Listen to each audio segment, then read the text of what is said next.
Hi guys, or should I say Kalimera. I am in the beautiful Gialova, Greece, which is one of the best kept secrets. In this video, I will tell you all about my favorite destination in all of Europe, which is the Peloponnese in Greece. It is a lot less crowded and also a lot cheaper than the famous islands. You can still find many authentic villages and incredible beaches. You can find the most relevant archaeological sites and also breathtaking monasteries. It is the best region to go hiking and to discover the many waterfalls. We always rent a car and go on a road trip through the vineyards and the olive and the orange trees. I will talk you guys through an itinerary which is quite long because the Peloponnese has so much to offer. I have gone all out for this video, filming both underwater, in the air, and obviously on the ground, because I want to do these amazing places justice. Afterwards, you can pick and choose the different stops that you would like on your own itinerary, because I think there will be too many to do it in one time. We love to come back always to this place and then combine it with some other places. This video includes some stops that we have been on this trip, but it also includes some spots that we have been to a while ago. So from those places I won't have the fancy drone shots or anything like that, but I want to share them with you anyway. I will also end the video with some tips about going on a road trip in Greece and also how you can save some money. You will most likely arrive at the airport in Athens. The capital of Greece is the place to be to get to know everything about the ancient Greek civilization. You can visit the Acropolis, which is the hill on which the Parthenon stands, visit the new Acropolis Museum, the National Archaeological Museum, so that you know everything there is to know about the Greek civilization. Make sure you buy a multi-site ticket if you are planning on also visiting the ancient Agora, the Roman Agora, and a lot of the other sites that are there to see in the city. It is lovely to stroll through the capital because there are lots of old buildings and also lots of shops. Plaka is the old town of Athens, and it is known for its pastel-colored lanes with beautiful white houses. Every hour you can watch the changing of the guards in front of the presidential palace on the Syntagma Square. These special traditional costumes are a must-see. By night, Athens comes to life with Greek spirits and live music, so make sure you don't miss out on the nightlife as well. In Athens, we stayed at Acropolis Irene Apartments, which had a view onto the Acropolis and the Parthenon from the balcony. Then from Athens, you will make your way to the Peloponnese, and you will do this via Corinth. Corinth is the gateway between the mainland and Athens and the Peloponnese. They are separated by the Corinth Canal, which is 6 kilometers long and was dug so that boats didn't have to go the 400 kilometers around the Peloponnese. It is a deep artificial canyon which has beautiful crystal clear blue water, and you can bungee jump off one of the bridges. In the ancient times, it was also a place of strategical importance, so you also have an archaeological site in Corinth. And in the neighborhood, you have the ancient sport complex of Nemea. Then once you've passed Corinth, it is on to your first stop in the Peloponnese, and that is Epidavros. It is known for the ancient theater that is one of the best preserved and is one of the greatest when it comes to acoustics. If you go there with someone else, make sure you test it out by standing at the bottom and the other person standing at the top and dropping a coin or clapping your hands. Just test the acoustics. It's really impressive. It has a capacity of 13,000 people, so it is quite big as well. Aside from the theater, you can also find other archaeological remnants, like the temple of the god of medicine, Asclepius. Back in the day, Epidavros was known for miraculous healing, so people would come from all over the place to this temple to be healed. You can check out all the surgical equipment, etc. from back in the day. It's really interesting. We stayed in Panagia at Hotel Aristoteles. The rooms have a great view. There is a great pool with tanning beds, and the breakfast was amazing. There are many beaches nearby, for example the one with the sunken city. You can kayak over the sunken city to have lunch or dinner or to go shopping. You have to be in Palaia Epidauros, which isn't that far away. From Epidauros, the next stop is Portoheli and Ermioni. We stayed at a beautiful studio in the middle of these bigger cities. Both towns have great shops and restaurants, And Porto especially is known by the rich and the famous. There you can see mansions like you've never seen before. Also huge yachts. It is very impressive. But aside from that, it has amazing coves and deserted beaches that you can swim at, where you are practically alone.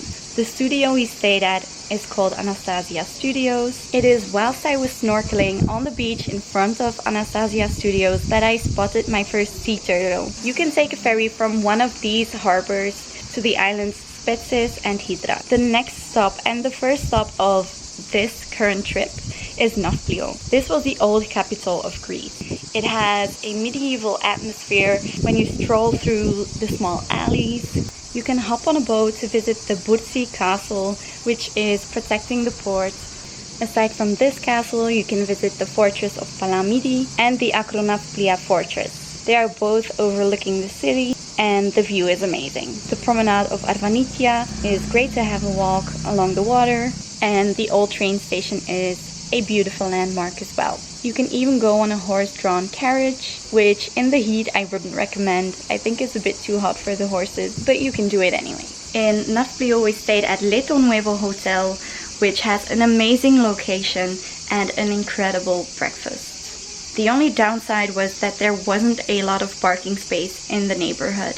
To go to our next stop, you will pass by some of the most popular ancient civilizations, being Mykenæ and Sparta. Nafplio is the port of the ancient town of Mykenæ, and it was the capital of the king Agamemnon. This is the king who allegedly conquered Troy. You can see his empty tomb there, and there is also a replica of his golden burial mask. Another landmark that will catch your eye when you are there is the Lion's Gate, through which you enter the ruins. Then we passed through Argos, where there is also a citadel, and next up was Sparta. Sparta is probably the most famous city, but it is currently the least impressive. You can visit the ruins, but they aren't that well taken care of, and they aren't as impressive as the ones I have already mentioned. We are now on our way from Nafplio to our next stop, which is Kardamili. On the way we are going to stop by a beautiful monastery. We drove through the gorgeous mountains and arrived in the picturesque village Stemnitsa, where we had our first traditionally Greek lunch. We then went searching for the Moni Timio Prodromou, or the monastery of St. John the Baptist, which is absolutely breathtaking. Take plenty of water and wear good shoes when visiting it before 1 p.m. or after 5 p.m. Then our next stop was the amazing, the beautiful Kardamili. It has incredible beaches like Ritsa, which is a long sandy beach, Kalamitsi Beach, Delphinia, Saras, and Foneas Beach, which is very impressive, and there are also some caves nearby. We went on a sea kayaking tour to explore these beaches, and also the caves are included. These were super impressive. The water inside one of these dark caves was so crystal clear, so blue. It is a must do, and the guides were great as well. In my opinion, it's the best way to take in the beautiful surroundings. From here we also visited Monemvasia, which was 2.5 hours away. Monemvasia is without a doubt one of the coziest cities in Greece. It is an old fortified city that is very picturesque. It is located on an island that is connected to the Peloponnese by a road. You can't see it from the mainland because the small island is a big plateau, and the town Monemvasia is on the other side of the plateau. To have the best view over the village, you have to walk all the way up where the old city is, and also a beautiful church. We were lucky because now with the travel restrictions it wasn't that busy. It's not that big and the alleys are very narrow, so I can imagine it easily feels quite crowded. We then had lunch near Monemvasia in the port where the bridge starts. In the port we saw a sea turtle, the first one of the day, because we saw many more. We then went in the direction of the Dimitrios shipwreck, which is a shipwreck that has stranded on a long sandy beach. Make sure you have a closer look at it. We continued our way back to Kardamili, passing through Hithio, which is a beautiful harbor town, and also Limeni. Limeni has the most crystal clear water. There are also lots of sea kayaks, also a couple of sea turtles that are permanently there. We saw them play around whilst we were having a drink. The drinks are a bit more expensive there. It's not the cheapest town. For people who like to hike, there are a couple of gorges that you can hike through, and also the highest peak of the Peloponnese, the Profiti Ilias, is a 3-hour hike that apparently is worth it. In Kardamili we stayed at a beautiful Airbnb that had all the facilities we could possibly want. Kardamili has lots of shops and also a beautiful harbor and great restaurants, but it is a bit more on the expensive side. And now we are in Gialova, that is along the Navarino Bay. I will show you guys around because this bay has so much to offer. So over there is the lagoon. This has sweet water. It's a protected area because there are also endangered and special animal species.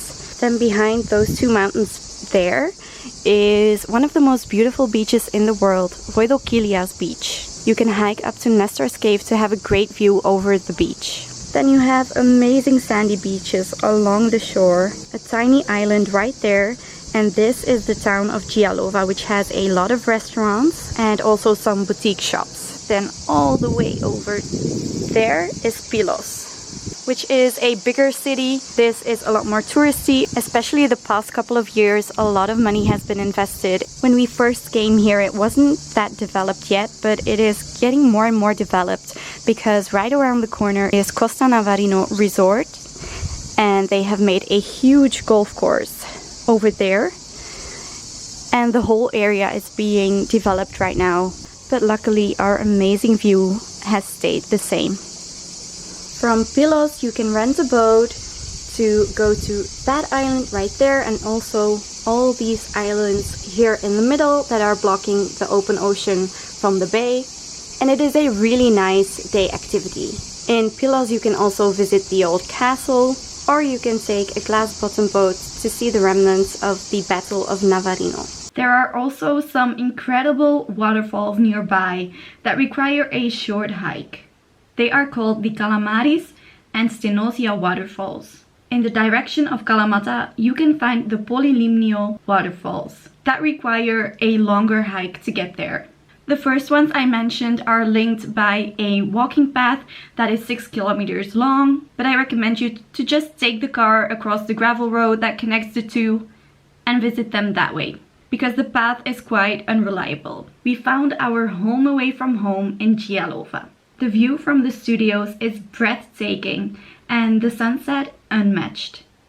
You never get sick of them. Aside from having an amazing view, the studios are very well equipped and comfortable. Where we love to stay is top secret because we don't want it to get too crowded and we want to be able to still book ourselves. If you really want to find out, you can watch these images and make an educated guess. Another recommendation in Pylos is this Airbnb Mika's Place. Aside from being beautifully designed, it has a well-equipped kitchen. There was legit nothing we could come up with that wasn't there. We even had homemade jam and lots of goodies that they left for us to have there just for free.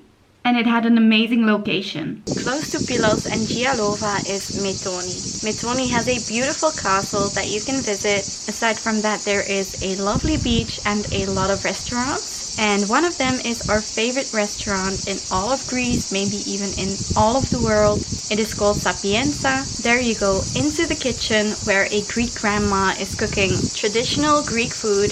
You go into the kitchen to pick out your favorite Greek dish. We always order way too much food, but it's too good not to have it all. From Metoni, you can visit Koroni. This is another picturesque village with a harbor and a castle. You can stroll through the streets along colorful houses covered in pink bougainvillea, souvenir shops and amazing bakeries. We had the loveliest meal at Bogris restaurant, where you choose your combination of traditional dishes from the counter. From Gialova you can take a flight back from Kalamata airport, which isn't that far away, or you can drive back to Athens. If you take another road than the one you took to get there, you can pass by Olympia. This is a place where the first ancient Olympic Games took place. You can visit the ruins of the ancient stadium, the temples, and you can run on the ancient track. There is still a lot more that the Peloponnese has to offer, but this is all that I have done so far. Some dishes that you should definitely try that are my personal favorites are stipado, tzatziki, Greek salad, pasticcio, any kind of lamb. They have it in lemon sauce here. We have lots of grill like pita gyros, also lots of fresh fish. I also love stuffed tomatoes, and there is just so much. You have to try it all. You can easily save money when traveling the Peloponnese by staying in apartments and cooking some of the Greek food yourself. In the supermarkets you can find different kinds of varieties of feta cheese, also lots of different kinds of olives and ouzo, which is a typical Greek spirit. They have these small bottles so you can have a ouzo tasting. You also have to make sure you drink enough, and if you go on activities, make sure you bring plenty of water because it gets very hot. Currently we are having a heat wave and it's about 40 degrees Celsius every single day. We always buy big bottles of water in the supermarket and then we freeze half a bottle, and that way we have cold water throughout the day. There is also a lot of fresh produce in the supermarket, like these giant peaches. Our favorite free activity is snorkeling and exploring the beaches. You just buy the equipment once, which is very inexpensive, and I could snorkel before I could even swim. It's the favorite kind of quality time for my dad and I. I absolutely love it. Hey guys, as you can see, I am now back home and I want to talk you guys through the cost and also my road trip tips. I love road tripping in Greece. You pass through breathtaking mountains, authentic villages with gorgeous churches that no tourist would ever go to. We especially love the non-toll road between Kalamata and Sparta, which has some kind of natural tunnels, and aside from that also amazing vistas. We love driving through the plantations, for example the orange trees near Scala. There is also a lot of unexpected wildlife that you can come across, for example foxes, badgers, martins.